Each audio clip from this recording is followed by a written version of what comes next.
Hey everyone, this is Scott from the Scott to Grow podcast. Welcome to another edition of ReWatching Agents of S.H.I.E.L.D. Today I'm talking about Season 4, Episode 13, Boom. So I'm just going to be starting off with the plot summary and then just talking about my general thoughts about this episode and any Easter eggs or foreshadowing I might have noticed. So let's just start with that plot summary, which says Coulson and Mac locate Agnes Kitsworth, Radcliffe's former lover and partner.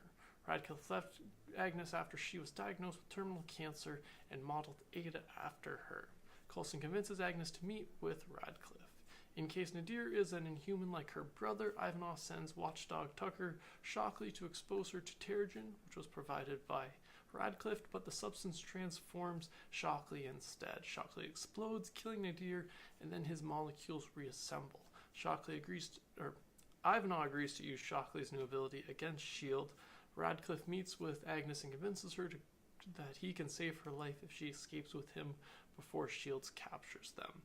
Daisy confronts Shockley and distracts him long enough for Fitz and Simmons to contain him in a specially made device. Ivanov uses this as a distraction to attack and kidnap Mace, who has learned that each time he uses his super serum, there's a chance that it will kill him.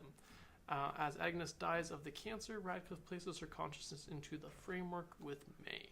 So that's the plot summary for this episode. I just finished rewatching this episode, and I like this episode because I like that Radcliffe based Ada off of, somebody he used to love, and that this has all been motivated by a lost love of his, in a sense, but not like a lost love, but a love that he wanted to save from her terminal illness, and that's what motivated him to start with the LMDs and then the framework, and now he's gone about putting her consciousness into the framework.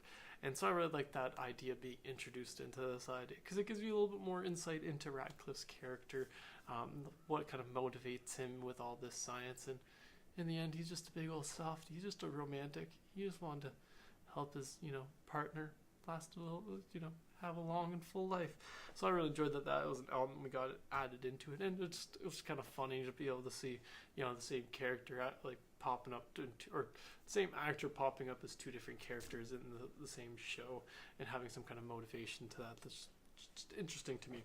But yeah, some of the other things we get in this is Radcliffe grows his own Terrigen crystals, which I thought was cool. They now won't affect humans, but only people who have the inhuman genes, so I thought that was an interesting kind of development. I don't know if that really plays into anything else throughout the series. I can't remember exactly, but I feel like it might, because that seems like a very, poignant thing they pointed out.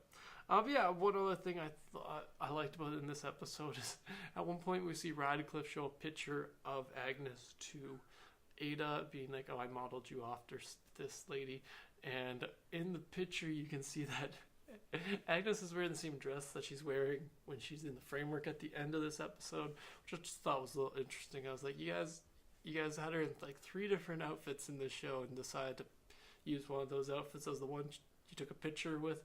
And it's very obviously a selfie, and it's very obviously in the city they visited at the first part of this episode, where they find, I believe it's Spain, where Coulson and Mac find Agnes. So I thought that was just a little fun little thing that I just noticed, at least. I'm just like, oh yeah, at least you guys took an actual picture as opposed to trying to Photoshop something. But I just a little detail that I noticed that I thought was just a little interesting little thing.